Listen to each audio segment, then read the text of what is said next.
Yeah, I'll react to that, sure. Hey guys, McJibbin here, back with another reaction video. If you're new, my name's Connor. Hello, like to learn about history. If you YouTube recommendations, join the Discord. Pull up a chair. The original link to this video will be at the top of the description below.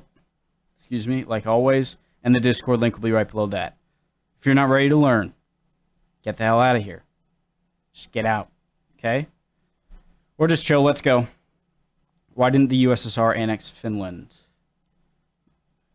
Finland's position neighbouring the USSR was not exactly a comfortable one. From the days of its independence through World War II and well into the Cold War, there were leaders in Moscow who saw Finland's addition to the USSR as inevitable. Yet, as you'll know, Finland remained an independent state. Which raises the question, why didn't the USSR annex it? So, Finland first came into existence during the Russian Revolution. At the end of 1917, as the government in the Russian Empire was overthrown by the Bolsheviks, Finland declared independence. Now, Finland wasn't exactly in a good place at this point, since it was undergoing a brief civil war between the communist Reds and the non-communist Whites. The Whites won, and it wasn't long until some Finns wished to expand their new state at the expense of Russia, which was still fighting its own civil war. By 1920, Finland and Russia signed a treaty fixing the border at this. And in the following 2 decades, things remained fairly calm, if tense. Joseph Stalin, who was now in charge, had for a long time wished to restore Moscow's control over the former territories of the Russian Empire, which obviously included Finland. Which is why, in 1939, after signing the Molotov-Ribbentrop Pact with Germany, he sent an ultimatum to Finland. Move the border to here, or face war. Finland chose war. And this war, the Winter War, was, to put it mildly, not a great success for the Soviet Union. Despite this, Finland wasn't in a position to fight forever, and so it agreed to hand over these lands to the USSR and pay some reparations. And it was only a year later that Germany launched its invasion into the Soviet Union, and the Finns jumped on board looking to claim these lands. This war, called the Continuation War, went fairly well for Finland at first, and they pushed this far into the USSR.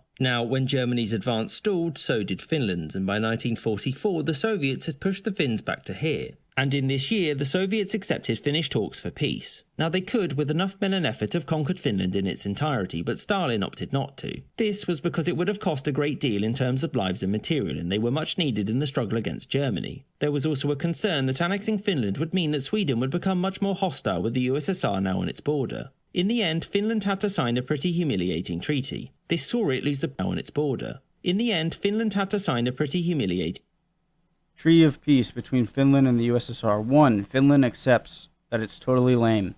2. The USSR gets more land than it asked for at first. This is a learning experience for you. 3. Finland... Did I say 3? Finland will pay the USSR cash. Finland agrees not to totally continue this war at a later date.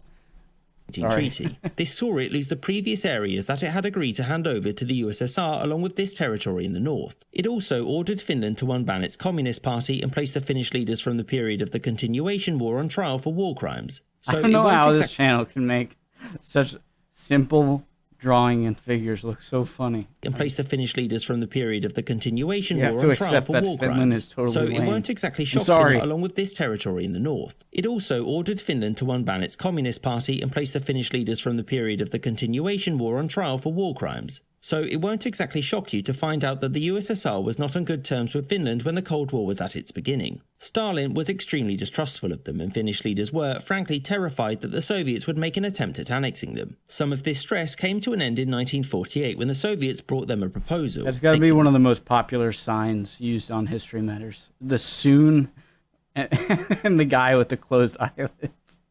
Some of this stress came to an end in 1948 when the Soviets brought them a proposal, a friendship treaty. This did several things. It stipulated that Finland was allowed to remain a free and independent nation providing it didn't allow anyone to invade the USSR through it. It also meant that officially Finland was neutral, meaning no NATO and no Warsaw Pact, but unofficially it was expected that Finland wouldn't oppose the USSR in foreign diplomacy. So this policy was known in the West as Finlandization, whereby a small sovereign This is a big thing I've learned in a lot of these videos, not just History Matters, but in a case like this that often pops up where, you know, I thought the same thing with when it came to in the Tick video with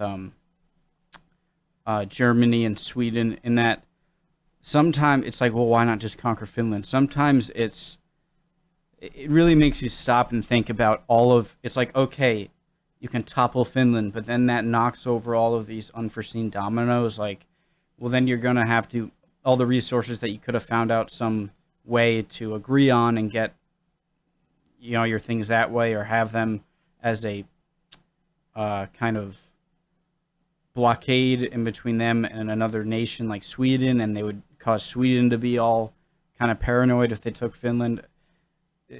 If anything I've learned so far when learning history, it's when you think you know the answer, or something seems strange, there's probably a good reason behind it, and you should wait and see. Not to say always. A superpower does as it was known in the West as Finlandization, whereby a small sovereign nation bordering a superpower does as it's told to maintain its independence, although Cuba didn't get the memo. Now, for all of its derision, the policy did keep Finland independent throughout the Cold War. In the end, the USSR never annexed Finland because it didn't need to. It would also have pushed Sweden into the arms of NATO and lost them an agreeable independent voice in world affairs.